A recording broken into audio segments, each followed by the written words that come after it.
Magandang oras mga kababayan, mga ka-Golden Boy. Meron tayong bagong balita ngayon, update sa mga natudas, mga natiklo na ah, commanders ng Ayatollah regime. Mga commanders ito ni Ali Khamenei. Merong bagong nadagdag naman sa listahan dahil sa operasyon ng Israel at Amerika. Well, bakit kaya nasabi na na natudas ng mga ito? At bakit talagang napaka-precise ng pag-target ng Israel at ng Amerika sa mga headquarters ng mga ito? Dahil sa meron daw mga tinatawag na spy ang Israel na nasa loob mismo, mga sundalo din yan ng Iran. At dahil din merong mga bounty pala ang mga ulo ng mga commanders na yan. 3 commanders na ang nadido. Akalain nyo ay grabe pala ang laki ng reward. $10 million kung sino man ang makapagsumbong kung nasaan nagtatago ang mga yan, yung mga top commanders ng Iran. Iran ng Ayatollah regime. At precise talaga yung kapag nag-report sila na itong oras na to ay nandyan kumain, ay nandyan talaga. Kaya ang ginawa ng Amerika, hindi lang bounty, binigyan ng seguridad ang mga tao na ito na nag-iispiya sa Iran. Bibigyan sila ng parang freedom sa paglipat sa Amerika. At meron silang bahay na ibibigay ng Amerika doon at babaguhin ng kanilang pangalan. At siyempre, $10 million, magkano ba yun sa peso? Ang laki nun. Talagang magbabago ang buhay mo yan. Kaya siyempre, sino bang ahas ang hindi tutuklaw dyan? Buti nga, kay Ali Khamenei, sinumbong siya, di ba? Tsaka yung kanyang top commanders. At siyempre, maganda ang buhay ng mga nagsumbong na yon at hindi lang, nakagawa sila ng kabutihan para sa Arab countries. Diba? Kasi para naman sa Gulf City, Gulf State, Gulf Nation at Arab countries ang ginawa ni Trump na ito na krusada kasama ang Israel. Kasi napaka-terorista talaga nitong regime ni Ali Khamenei. Biruin mo, naglagay ng parang mga tollgate doon sa Hormuz, di ba? Na nilagyan na pala yung mga isla ng mga armas, ng kung ano-ano na weapons. At kung ayaw nila padaanin doon ang oil tankers ng Egypt, ng Qatar, ng Bahrain, ng Iraq, pwedeng gawin nila yun. Ngayon lang yun na-discover na meron pala silang mga fortified na mga island dyan sa Hormuz. Okay, patuloy tayo sa balita courtesy ng Fox News. The top official Ali Larijani, who was killed yesterday. We should note we've not yet seen any proof of life from the new supreme leader in Iran, and this statement is coming through Reuters via state media in Iran. It comes as we're tracking developments out of the Islamic Republic, where overnight the Israelis launched a precision strike to kill The top official Ali Larijani, who was killed yesterday. We should note we've not yet seen any proof of life from the new supreme leader in Iran, and this statement is coming through Reuters via state media in Iran. It comes as we're tracking developments out of the Islamic Republic, where overnight the Israelis launched a precision strike to kill Ismail Khatib, Iran's intelligence minister, a man who was responsible in part for taking down the internet in Iran. You can see some file video of him here. He was also responsible for coordinating the sleeper cells of the Iranian regime around the world. Mga ispayan na sa buong mundo ay nandiyan na. Kaya napakalaking isda, tudas na dahil sa napakagaling na spy ng Israel. Ismail Khatib sumama na sa kanyang mga di ba? Sa kanyang mga brothers in arms, papunta ng impyerno yata. Alangan naman na langit yan. He is the third top Iranian official in just 24 hours to be taken out, alongside the Basij commander Soleimani and Ali Larijani. These three were responsible in different ways for the crackdown on protesters earlier this year. Itong si Soleimani, ito si Gula Risa Soleimani. He is the third top Iranian official in just 24 hours to be taken out, alongside the Basij commander Soleimani and Ali Larijani. These three were responsible in different ways for the crackdown on protesters earlier this year. Gula Risa Soleimani, didbol na yan. Itong si Larijani, ito yung pinakamalaki sa tatlo. Secretary of the Supreme National Security Council. Siya yung secretary ng National Security Council ng Ali Khamenei regime. Ito naman si Ismail Khatib, ito yung kanina. Ito ang ministro ng intelligence, which is blackout ang Iran Walang internet para walang makapag-report kung anong nangyayari noong magmasakir sila ng 35,000 in just 2 days. Ibig sabihin, merong 17 katao sa isang araw na protesta. Kinabukasan, 17 na naman. At bukod pa doon, ang 8,000 binitay nila. Kaya napakalaking kasalanan nitong Ismail Khatib na to. Grabe. Butit natuda siya sa bomba. Talagang paghanapin siya ng mga Kurds, ng mga kamag-anak nung pinagbabaril nila. Kapag natapos ang digmaan na to, ay talagang hahanapin to ng mga kalaban nila na mga milisya na pinagbabaril. Okay, patuloy tayo. It does appear this is part of a shaping operation to lay the groundwork for Iranian civilians if they decide to take to the streets of their country once again. We're also tracking U.S. strikes, where U.S. Central Command says for the first time in this conflict they used multiple 5,000-pound deep penetrator bombs Ayun. on Iranian missile sites near the Strait of Hormuz. Ayan, It does sa appear Hormuz this is part of a ay shaping binomba na operation to pala lay ng the groundwork Amerika for ang Iranian civilians if they mga decide to take to the underground streets of bunker their dyan, country na once mayroong mga again. missiles. We're also tracking U.S. strikes, where U.S. 5,000 Central tons, Command says for the first time in this 5,000 conflict they used tons. multiple Ang laki-laki niyan. 5,000-pound deep Biruin mo, penetrator bombs on hardened ang Iranian missile karga sites ng near the isang Strait of truck de karga, Hormuz. di ba? Yung dump truck, 1 tonelada ang karga niyan yung maliit. So how much more 5,000 tons? 5,000 tons. Ang laki-laki Grabe. Super laki yan, 5,000 tons Hindi naman sinabi na 2 tons, 5,000 Grabe, ang laki-laking bomba niyan. Ang bigat-bigat. Kapag sasabog yan ay parang kalahating syudad ang matunaw Okay. So, grabe talaga ang gastos ng Amerika diyan. Kaya kung wala si Donald Trump, baka magiging hari itong Iran sa terorismo. Baka kahit Russia ay matatakot dito, kahit China matatakot. Kasi ang laman pala ng loob ng lupa ng Iran, puro na yan mga missile, puro na yan underground cities, kung saan kahit saan nagbibiyahe doon yung mga truck na may karga-karga na mga ballistic missiles at bigla na lang yang lalabas sa mga exit or entrance na mga caves. Biglang lalabas na lang, magpaputok, andin tatago na naman sa underground. Yun ang ginawa ng Iran sa 40 years na regime ni Ali Khamenei. Grabe, kaya walang improvement ang Iran Kasi nasa underground ang improvement, lahat ay para sa giyera. Kaya nauubos ang pera ng Iran. Okay, balik tayo sa balita. This map shows where those strikes took place. And again, they were going after the anti-ship missiles belonging to the Iranian regime that threaten that critical waterway.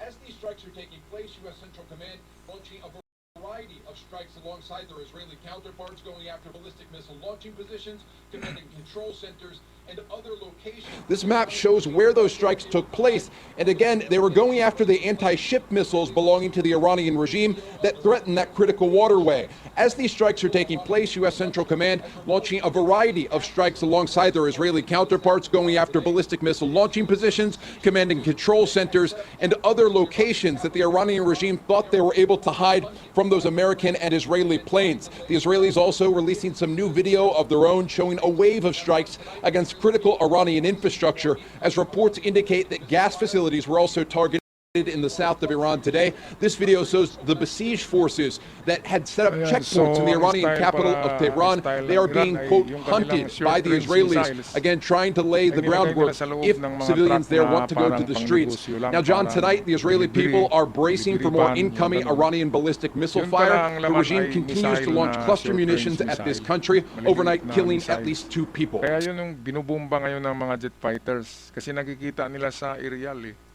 sa ibabaw na ops, nandun na naman yung sarado na truck. Sigurado ang laman yan, bomba. Kaya yun ang tinatarget. Okay, so meron tayong nasagap dito na isang video, magandang pagkagawa ng kwento tungkol sa operasyon kung paano tinodas itong Larry Larajani at iba pang top commanders ng Ayatollah regime ni Ali Khamenei. So ito ang video, atin panoorin. Prime Minister Benjamin Netanyahu picked up the phone and personally ordered one of the most significant assassination operations since the war began 18 days earlier. Beside him was Roman Goffman, Israel's incoming Mossad chief, and together they authorized a coordinated wave of airstrikes designed to decapitate Israeli what remained of the Iranian Prime Minister Benjamin Netanyahu picked up the phone and personally ordered one of the most significant assassination operations since the war began 18 days earlier. Beside him was Roman Goffman, Israel's incoming Mossad chief, and together they authorized a coordinated wave of airstrikes designed to decapitate what remained of the Iranian regime's senior leadership in a single night. Their primary target was Ali Larijani, the 67-year-old secretary of Iran's Supreme National Security Council, the man who had effectively been running the entire country since Supreme Leader Khamenei was killed on the first day of the war. Kaya hindi pwedeng maging supreme leader ng Iran. Kaya itong pwedeng maging supreme leader, si Ali Larajani, na siya pala yung nagpatakbo ng Iran eh. Pagkamatay ni Ali Khamenei, siya yung parang commander-in-chief ng Iran. Para siya yung supreme leader. Mas matindi pa siya sa presidente ng Iran. Ito kasi ang nangyari sa Iran, iba ang presidente ng Iran, iba ang supreme leader. Ang sinusunod talaga ng sundalo ng Iran ay ang supreme leader, ang Ayatollah. Yung presidente, parang ano lang yun, parang puppet lang. Walang power yun, puppet lang yun. Walang ang nagawa eh. Hindi nga kinakausap ni Trump yung presidente kasi wala nga magawa eh. Puppet siya, parang manika lang. Mas matindi pa to si Ali Larijani, pero wala na. Tudas na to eh. Israeli military intelligence had tracked Larijani to a safe house somewhere inside Tehran, a location he had moved to in order to avoid the known government buildings and command centers that Israeli jets had been pounding for nearly 3 weeks straight. 3 weeks. But hiding in a safe house was not enough. Ito yung pagkakamali ni Ali Larijani. Lumabas kasi siya sa daan kasama ang Israeli kanyang military army. Ayan, intelligence had tracked nagpapasikat. Larijani to a safe house somewhere Siya daw inside yung papalit kay Tehran, Ali Khamenei. a location he Siya had yung moved to powerful, in order to person sa avoid the Iran known ngayon. government buildings and Kaya command namataan centers that Israeli ng jets spy. had been pounding for nearly 3 At weeks sinumbong, straight. siyempre But nagkapera hiding in a yung safe spy house kasi was not $10 enough. million ang bounty sa ulo ni Ali Larajani, courtesy of the US government. US ang nagbigay ng bounty na yan, $10 million. At kasama na doon ang liberty of abode, liberty of living in America. Doon dadalhin yung nagsumbong at manatili siyang nakatira sa Amerika na protektado at sekreto. Napakaswerte no mga kababayan. Sana kayo ang nakasumbong niyan kung nasaan yan. Para nandun na kayo sa Amerika, meron pa kayong $10 million. Okay, kaya welcome to hell, Ali Larijani. Balik tayo sa video. Because Israel had spent the previous Friday watching Larijani march openly through the streets of Tehran during Quds Day rallies. And just 24 hours after that public appearance, the United States placed a $10 million bounty on his head through the State Department's Rewards for Justice program. Ayun. The bounty did not just offer money. It offered full relocation out of Iran for anyone who... Because Israel had spent the previous Friday Ayan, watching full Larijani relocation march openly out through of the streets Iran. of Tehran Sino during naman Quds Day makapagsumbong rallies. sa Amerika. And just 24 hours Ganda after ng that public offer, no? appearance, Kaya sino the ba United hindi States magsumbong placed a yan? $10 million Sigurado, bounty on right his hand lang head through siguro the ni State Larijani ang Department's nagsumbong Rewards sa for kanya. Justice program. Okay, patuloy The tayo. bounty did not just offer money. It offered full relocation out of Iran for anyone who provided credible intelligence. Dozens of Israeli Air Force jets launched from bases and roared toward Iran as part of a massive coordinated aerial operation that would simultaneously strike 3 major cities, Tehran, Shiraz, and Tabriz, in a single devastating A move way. designed to turn the people closest to Larijani into potential informants for Washington and Jerusalem.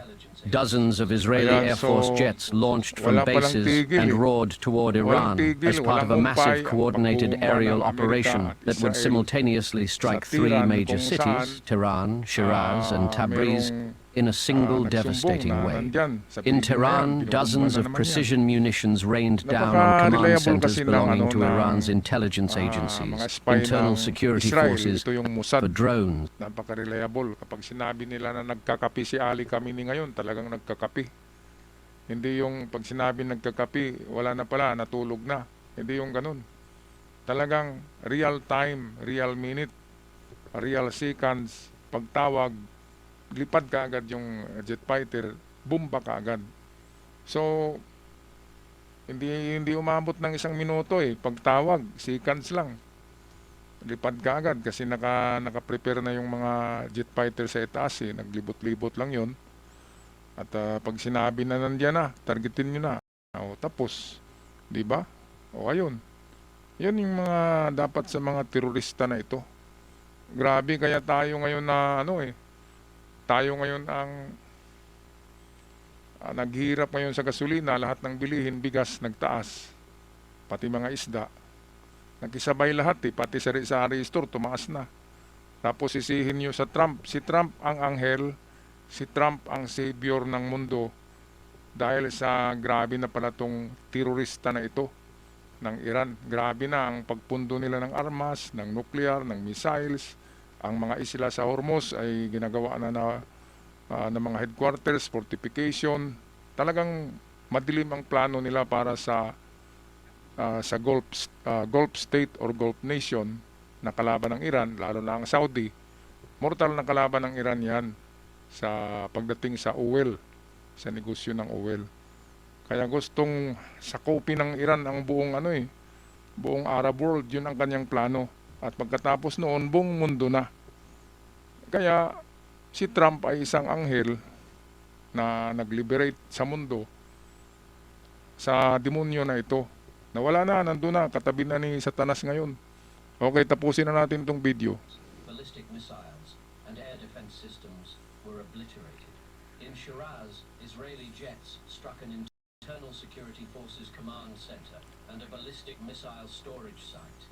And in the northwest around Tabriz, additional air defense systems were dismantled to expand Israeli aerial superiority even deeper into Iranian territory. Ballistic missiles and air defense systems were obliterated. In Shiraz, Israeli jets struck an internal security forces command center and a ballistic missile storage site. And in the northwest around Tabriz, ayun. additional air defense systems were dismantled to expand Israeli aerial Ayun, may kasama pala superiority siya na even mataas din na deeper ranggo into eh. Iranian Kaya territory. dalawang isda sa Somewhere isang in the putok, chaos of dalawang that ibon sa isang coordinated putok eh. bombardment, the precision strike on Larijani's safe house found its mark. And a senior unnamed Israeli official later told reporters that there was absolutely no chance he survived the attack.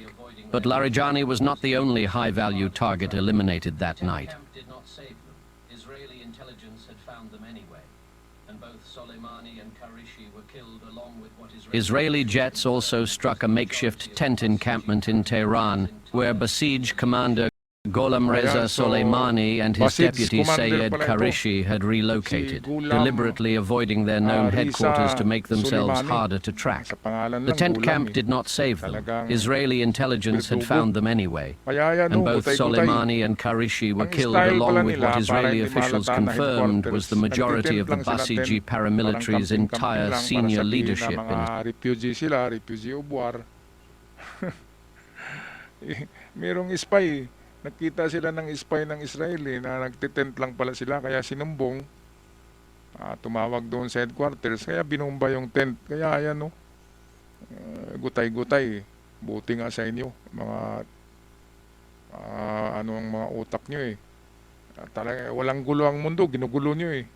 Kaya nagkagulo ngayon ang buong mundo. Bakit nga ba talagang dependent tayo sa gasolina diyan sa Middle East? Bakit nga ba hindi tayo makipag-deal doon sa sabihin natin sa Russia? Isa rin na producer ng oil ang Russia. At meron tayong natural gas sa Pilipinas eh. Yung kasi ang problema ng bansa natin, meron tayong natural gas diyan sa may Palawan. Ayaw natin minahin dahil gusto natin ang magmina ay ibang bansa. Gusto siguro ni Marcolita na China eh. Nako. Meron tayong natural gas. Pero ang pera natin pinagnanakaw, bilyon-bilyon. Pero hindi tayo magagawa ng mga drillings, ng mga oil rigs, hindi tayo magagawa niyan dahil wala na tayong pera. Pero kapag ninakaw nila ng gobyerno, ay meron, marami. O ngayon, di ba? Pag hindi tayo makabili sa Middle East, iyak tayo. Meron naman tayong gasolina dito sa kalupaan natin.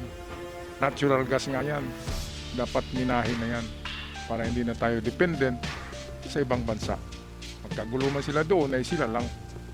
Di ba? Kung meron tayong gasolina na source, ay mabubuhay ang Pilipinas. Yun sana ang pukusan ng gobyerno ng Pilipinas. Hindi ang away na yan sa mga flood control projects na yan. Okay, magpapaalam na mga kababayan, mga ka-Golden Boy. Maraming salamat sa lahat at huwag kalimutan mag-subscribe sa mga bago pa lamang. Hanggang sa muli, love and peace. That's war.